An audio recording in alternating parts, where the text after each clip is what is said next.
Yo, what is going on, guys? Winner Kills here, and welcome to the fourth and final round of locals from the week of February 11th. Here we have the same Nimble Spright player that we had on the last round, playing against the same deck that it was playing against in the last round, Kashtira, but we got Cash Money Kazuha piloting this time around.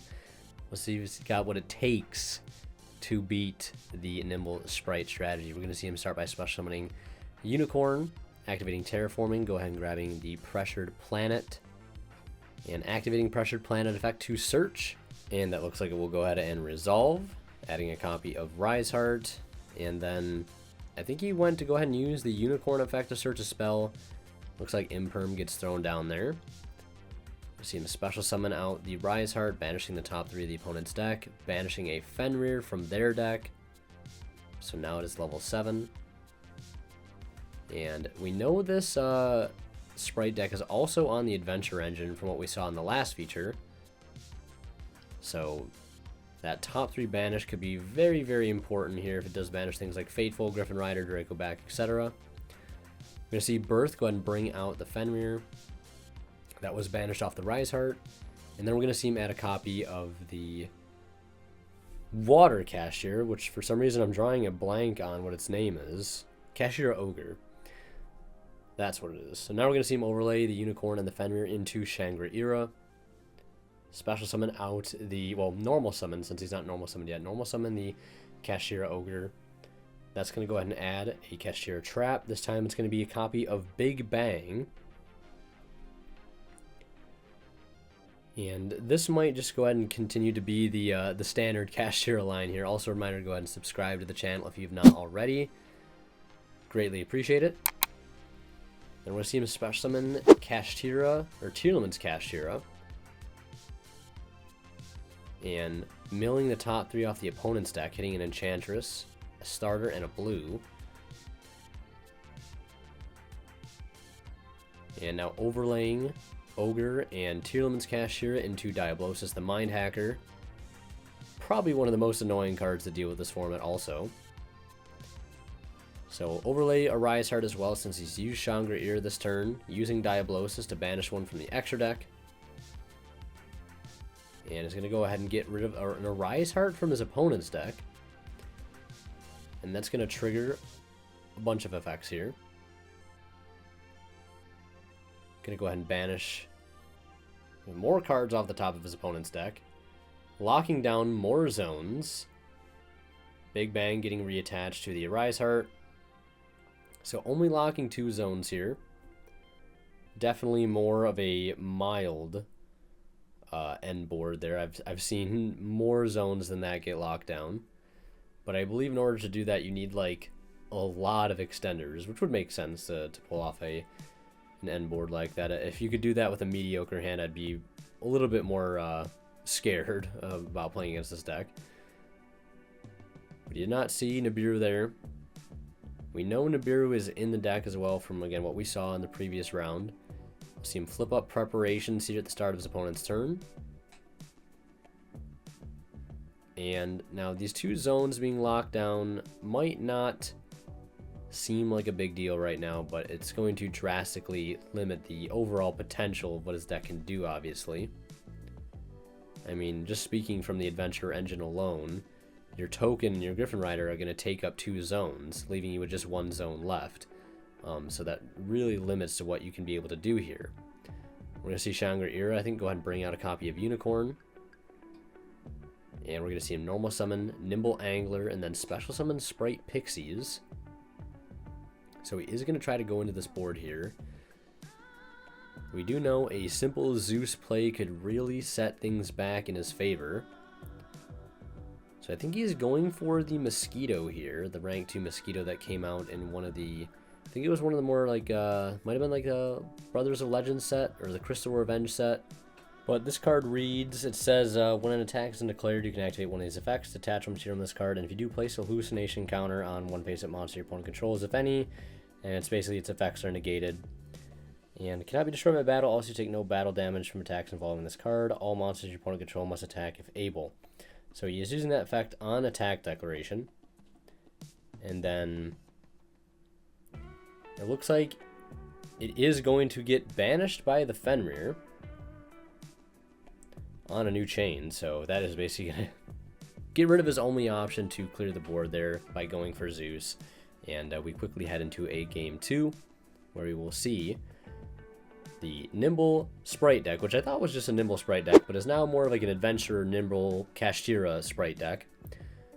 Also, a quick reminder to when shopping on Imperium Duelists, you can use my discount code WinnerKills10off to save 10% off your entire order and support the channel in the process. They do have new products available on their site currently. And it looks like on the effect of Nimble Beaver there, we did see Gamma, and it was swiftly negated by an Ash.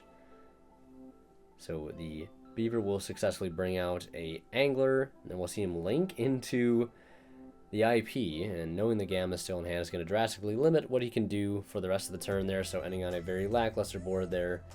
And we'll see him pass as his opponent leads with Pressured Planet, adding a copy of Fenrir. So just IP, Fenrir, in one set. Now we'll see him special summon Fenrir.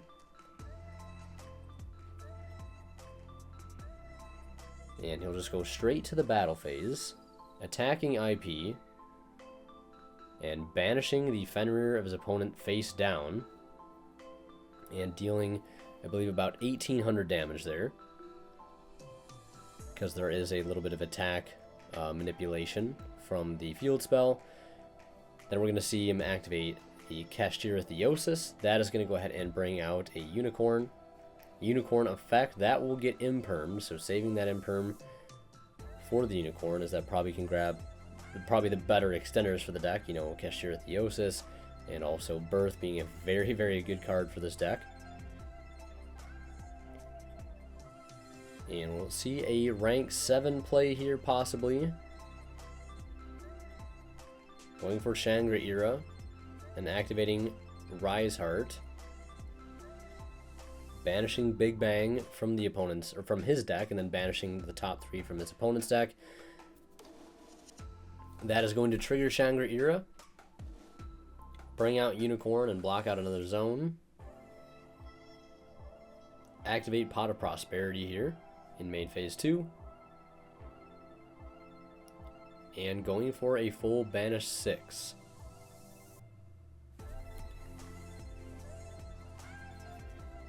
And it looks like there won't be any responses to that. Finds Theosis, another Pot, Ash, Dark Hole, Terraforming, and one other monster that I can't tell what it is, but it looks like he's going to go ahead and take Ash Blossom.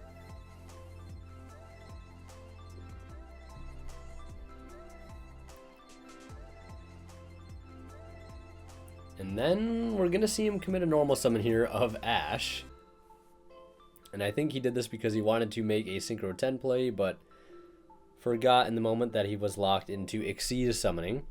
So definitely a little bit of a misplay there, but it does happen. So we'll see him slap in a Rise Heart over top the Rise Heart and pass turn. And now we'll see him special summon the known Fenrir to the board. Activating his effect, go ahead and search Fenrir. And nothing on a new chain. As if he does use something like Unicorn, that will just basically give him the free opportunity to use his Fenrir in response. Well, at least on a response on a new chain. We're going to see him normal summon Swap Frog and special summon Spright Jet. Spright Jet will resolve here. Probably would have been nice to keep that Ash in hand at this point, because it could easily just have stopped a Gigantic play or stopped a Jet play from getting to starter, or stop starter.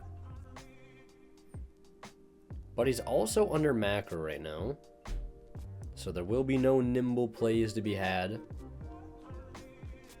So Spright is kind of turned off here. We're going to see him go for Gigantic, activating the effect, and it will successfully resolve here, letting that Swap Frog get banished. And I think we know he just has a Fenrir and a starter in hand. And then we're going to see him special summon Blue. Blue effect will resolve, adding a copy of Red. And then we're going to see him use a Rise Heart here to reattach the Big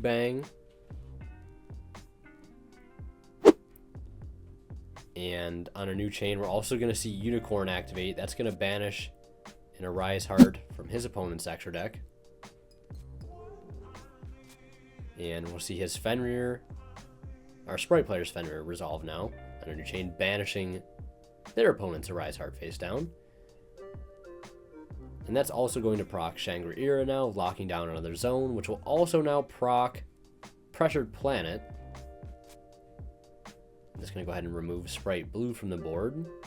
Getting a level 2 off field to prevent any other plays, like a Sprine line.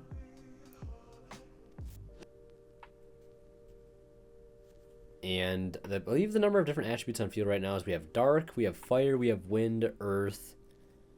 So I think that's at least 3 different attributes. So all Kashtira monster control up by 300, I believe, attack and defense. We're going to see Starter activate now. That's going to go ahead and bring out Carrot.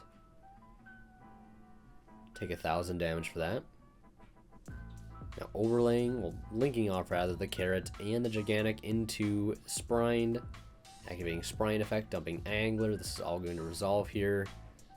And that Ash looking real good on field right now. We're going to see him bring out 2 copies of Nimble Beaver. And overlay both of those into Onibimaru Soul Sweeper.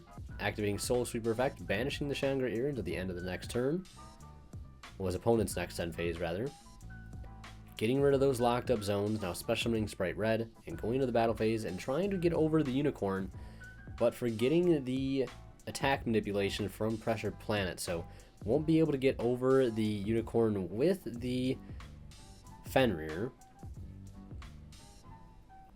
But I believe he still could have just, unless the Fenrir's already, well, the Fenrir's already exhausted his effect at this point, so I was going to say he could just use the effect to banish, but that effect is already come and gone.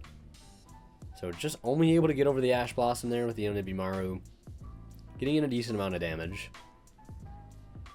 And we'll see him pass turn. So, I mean, if there's one thing you're going to want left on your field to start your turn as a Kashtira player, Unicorn is probably one of the better things. Same thing with Pressured Planet. See him resolve a new copy of that, adding a copy of Fenrir. And obviously Unicorn could freely grab Birth here if he wanted to. As on Resolution, you really wouldn't care about Fenrir banishing the Unicorn because Birth could just grab it right back. So, see him go right back to the deck, grab Birth, and Fenrir will do its thing on the opponent's side of the field, banishing their Unicorn face down. Special summon out Fenrir for free.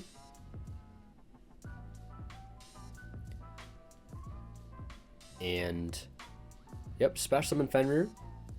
Which I think they were talking about, you know, I think our Spright player didn't realize that in that time that the special summoning conditions of the Kashtira monsters are not once per turns. Of course, their effects to banish stuff and search, I believe, are hard once per turns, but so long as you got no monsters on the field, you can special summon them to the board more than one time.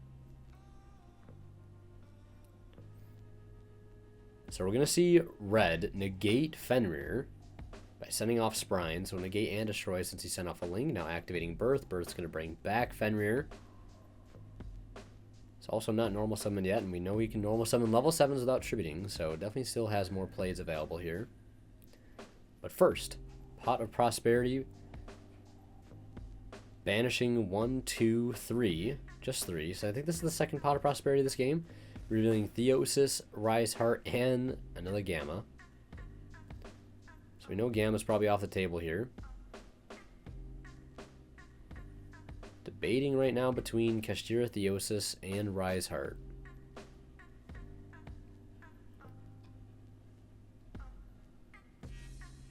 So we will go for the Rise Heart. And then we'll see him special summon Rise Heart to the board.